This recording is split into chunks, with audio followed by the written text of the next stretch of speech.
There used to be a hamlet beyond South Tidegate in western Lanosha. Hearthstone, 'twas called.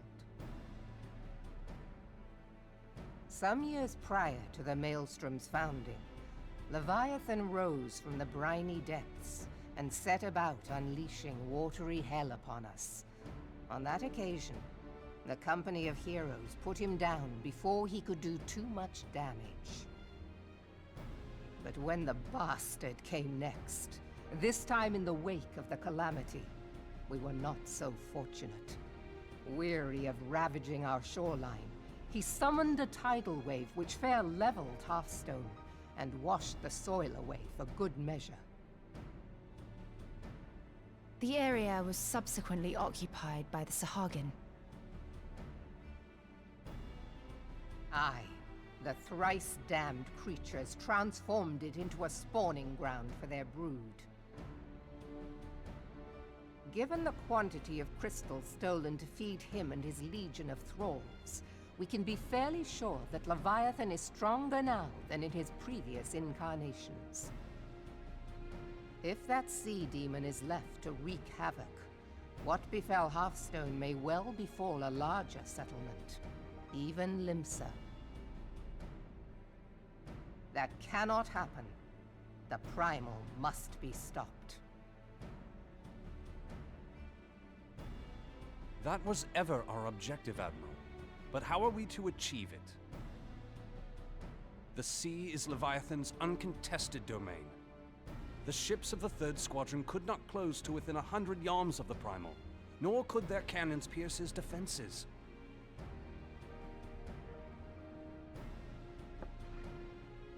I have read the reports, Master Thancred. Our warships may as well have been bloody pleasure barges for all the good they did. 7 hells! Is there no way that we might strike back? The Company of Heroes defeated Leviathan, having first lured him into an inlet, but we must needs contend with him upon the open sea. It will avail us little to consult past experience.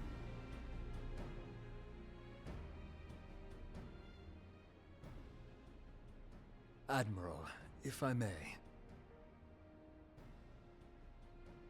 Speak freely, Marshal. By all accounts, Leviathan's most formidable weapon is the very sea itself. Waves and whirlpools, tides and currents, all these things are his to command. The key to victory, I believe, lies in disarming our foe. This, in effect, is what the Company of Heroes achieved with their ruse. We cannot lure Leviathan from the sea a second time. But what if we could weaken his hold upon the element of water? I have heard of devices capable of such wonders. They draw upon the power of corrupted crystals, I am told.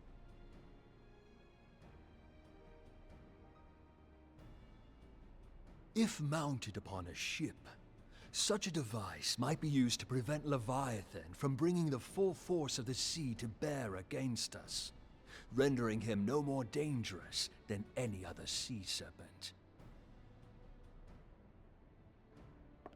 Of course! Sid built a similar device to grant the Enterprise safe passage through Garuda's Tempest, did he not? Begging your pardon, my lady, but to give credit where it's due, this is something I heard from an old arcanist friend of mine. It makes little difference who thought of it first, so long as it works. Beg the specifications of this device from your friend, and I shall pass them on to our people at Naldic and Vermelis. But before we proceed any further, I would voice one concern. Piercing Garuda's defenses is one thing. Suppressing Leviathan's attacks, quite another. In matters of science, I am as a babbling babe, but I cannot well imagine that such a feat would be possible without a veritable mountain of corrupted crystals. The question being, do we have a ship big enough to bear such a burden? Mayhap not, Admiral, but two might. Recall you the tale of Mistbeard's greatest haul? It is said that he lashed two ships together, side by side, the better to bear his plunder. By your leave, we might attempt to repeat the trick. The gods know it would be quicker than building a new vessel. Mistbeard did this. Truly, Marshal, upon the subject of the Pirate King, you are as a scholar. Now, from what I have gleaned of these matters, the device will need to be in close and constant proximity to the target. To wit, we must lash our twin vessel to Leviathan. This in itself will be no small feat. Ramming speed will be required, but given the weight of the cargo, that will only be attainable with the aid of a towing vessel.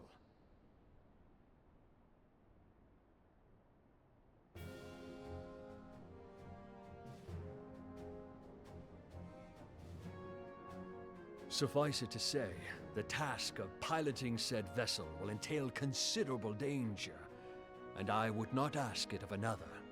I volunteer myself. 'Twill be dangerous for all involved, but we have no better recourse. Very well.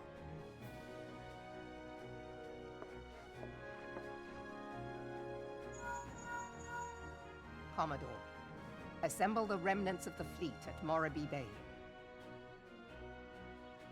Give priority to our soundest vessels. The repairs can wait.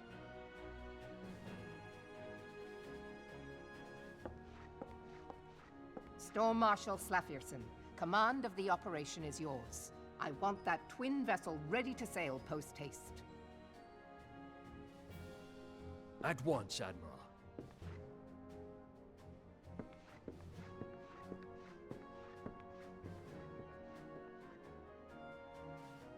And then there is the small matter of slaying the beast. The fate of Limsa Lominsa rests upon your shoulders once again. Go well, Warrior of Light.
we Lominsons are sworn to strive, till sea swallows all.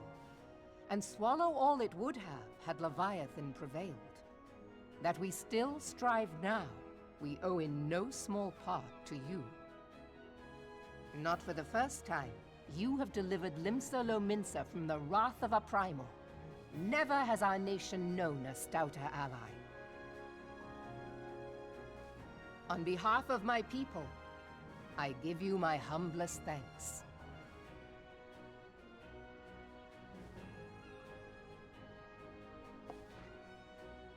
'Tis meet that I give thanks to old Mistbeard, too, for his fine solution. Whatever else he may have been, 'tis clear he was a resourceful soul. Would that I had a man like him in my service.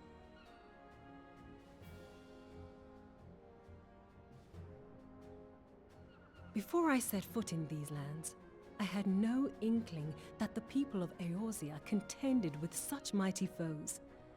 Suffice it to say, their existence came as something of a shock, as did the idea that they could be defeated. This experience has served to remind me of the vastness of the world, and the boundless potential of man. Though I am but a refugee in this realm, I would fain be of use to you in your fight. Know that I am tutored in one of the foremost combat arts of the Far East. It may seem outlandish to the Eorzean eye, but should any of your people care to learn, I would be pleased to initiate them. And I will see to it that they are grateful. I have no doubt that your knowledge and skills will serve us well. Besides, your art is not so outlandish as you think. Would you not agree, Master Thancred? Naught escapes your searching eye, Admiral. Few are privy to this information, but Limsa Lominsa is home to a certain secret fraternity.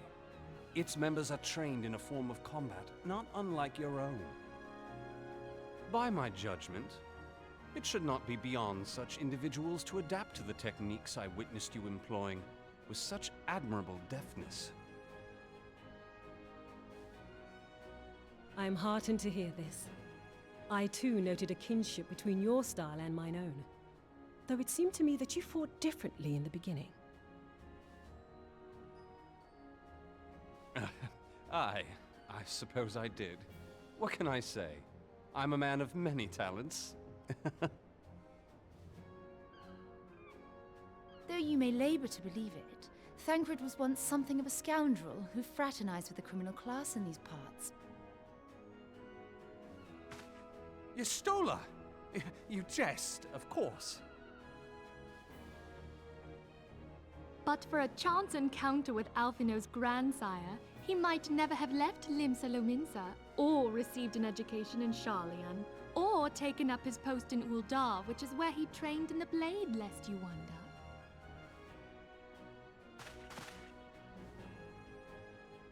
Minfilia, please! It would seem there is more to you than meets the eye, Master Thancred.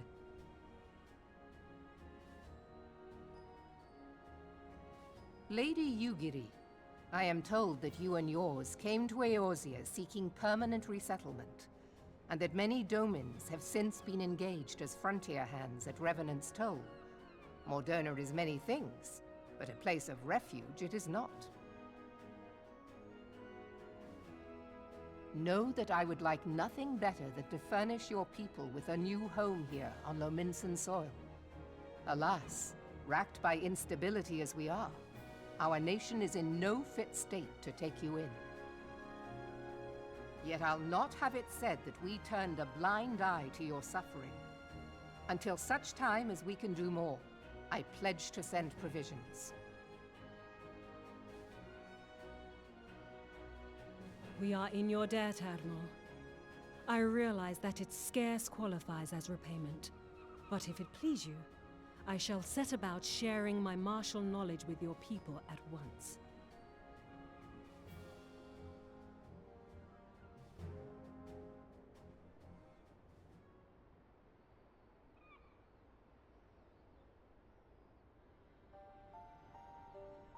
You wished a word in private.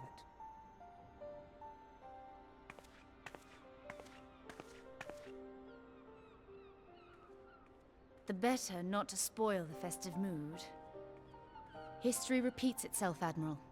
As the kobolds stood before them, the Sahagin resorted to summoning their god over a territorial feud. They acted in self-preservation. It may be that the Sahagin initiated this particular clash, but how it begins does not interest me so much as how it ends.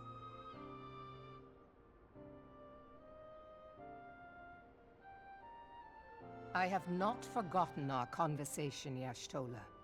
I am aware that man bears part of the blame for the Primal's existence. Nor am I ignorant of the Sahagin's reason for acting. They sought to secure a place to breed and multiply that their kind might survive. Self-preservation, as you say. But we have as much right to live and thrive as they. If our own survival is threatened, are we to lay down our arms and welcome oblivion? Nay. And so you kill, that you might live. Yet if living is a right, then that right belongs to all peoples, be they men or beastmen.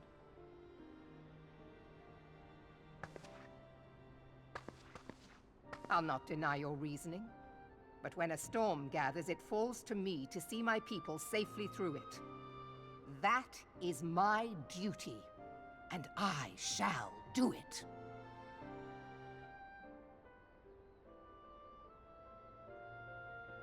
As must we all, Admiral. Stay the course, then, but know that it will lead to no good end.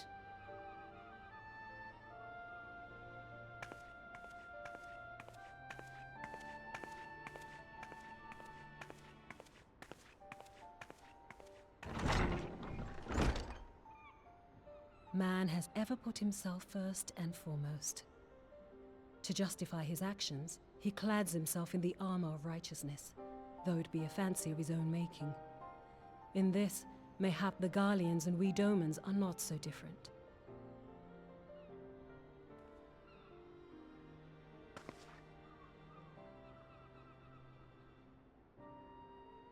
Eorzea has become as a raging sea.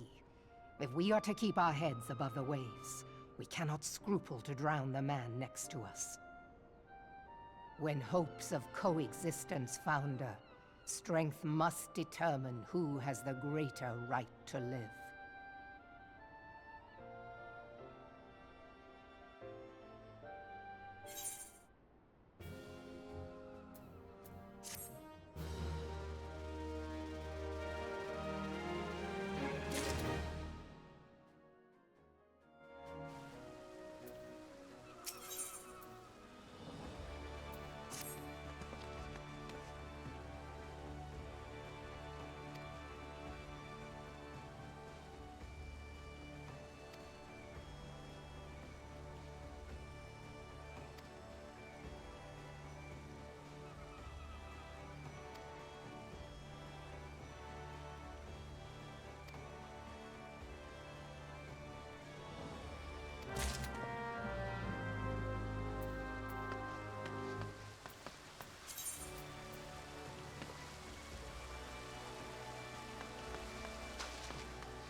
I have been reflecting upon the events which took place during our visit to Vilbrand. If you have a moment, I would share my conclusions with you. Please, bear with me. When the Sahagin Elder summoned Leviathan, he employed the power we have come to know as the Echo. Though I cannot well explain the how of it, it would seem he became immortal in so doing. When the Admiral subsequently slew him, his spirit emerged from his lifeless flesh, a consciousness shorn of physical form. Thus transfigured, he took up residence in the body of his minion with the ease of a man donning a favorite glove. Long have I known that the Echo allows one to pass through the walls of a man's soul, but never did I imagine that it could free us from our own flesh, nor less that our souls could then occupy the next corporeal vessel to take our fancy. It was of this that Elidibus spoke, an existence which knows neither cessation nor oblivion. And yet, though the Sahagin had mastered his gift and thereby become immortal, he was by no means invulnerable. As we both bore witness, he was ultimately absorbed into Leviathan. And the import of this observation? If the Ascians' mode of existence is indeed the same, it can be inferred that they too are not invulnerable, that they can be destroyed. There exists a legend which tells of souls who are reborn upon the cusp of each umbral calamity, that they might stay the encroaching darkness. To most, it is but a fairy tale, yet recent events have given me cause to wonder. Could the legend in fact refer to the Echo? Much and more yet remains unknown, but I am confident that all will become clear in time. For the present, however, what matters is that the key to defeating the Ascians may at last be within sight. With Urianger's aid, it is my hope that I shall fathom this matter ere long.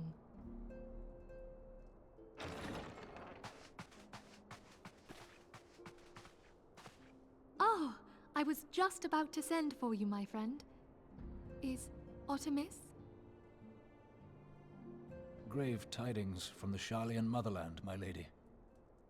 It doth concern our distant allies, the students of Baldessian. What of them? My lady, the Isle of Val, which for many years hath been the Order's home, is no more. No more? Whatever do you mean? I relate only that which hath been conveyed unto me by our agents. An etheric wave of the highest magnitude was recorded in the region.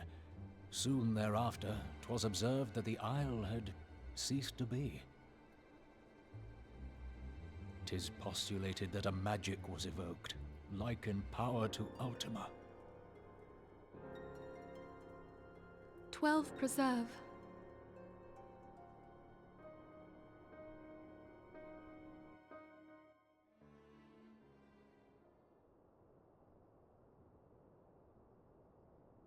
If there are no other matters, I move that today's meeting be adjourned.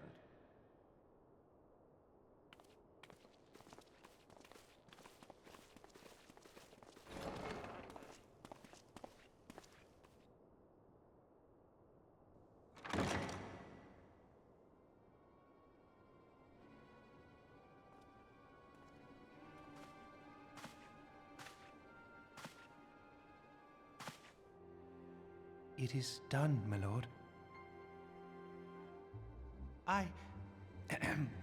Forgive my impertinence, my lord, but these orders, I am uncertain as to what end they serve.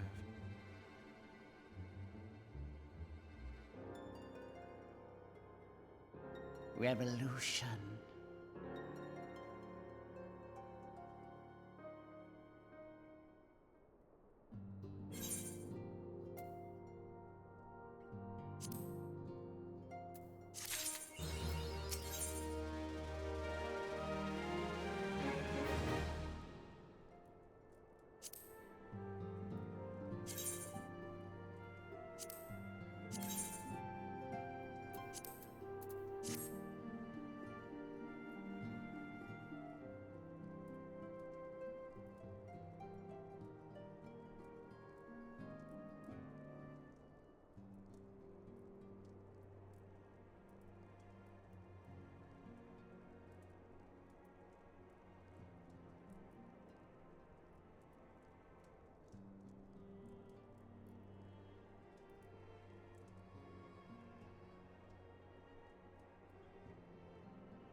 Come, you must have gathered by now that Tataru is given to exaggeration.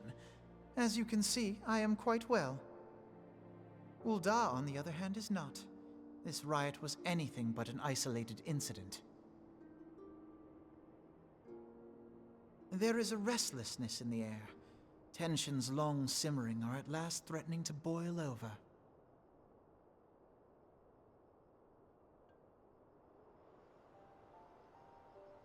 Ul'dah is a nation infamous for the great disparity between the wealthy and the poor. The majority of the populace accepts this state of affairs because they believe that every man bears responsibility for his own lot in life. To an Ul'dan, money is the foremost, and some would say the only measure of a man's worth. Small wonder that the wealthiest wield the greatest influence. So where do the refugees fit into this social hierarchy? What place is there for those who fled Alamigo and the destruction of the Calamity? Plainly, there is none. They have no wealth, no power, and no worth. To the Ul'dan way of thinking, they may as well not exist.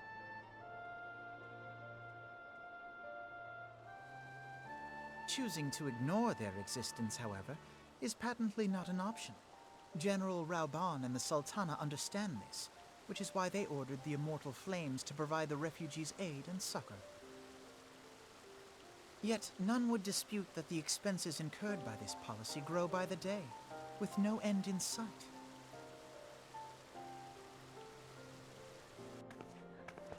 This has prompted more and more Ul'dans to question their obligation to aid these worthless wanderers.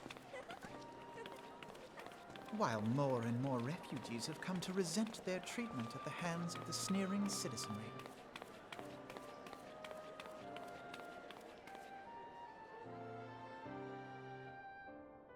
The manner of Lord Lolorito's refusal to grant the Dolmens asylum bespoke a disdain for all refugees, an attitude shared by the rest of the monetarists. And you may be sure they make no effort to conceal their opinions.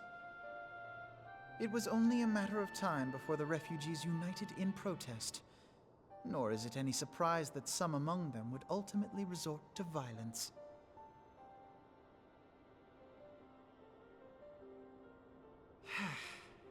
That the Immortal Flames should choose this of all occasions to engage in joint training exercises with the other Grand Companies. By the time they return, the situation may well have deteriorated beyond mending.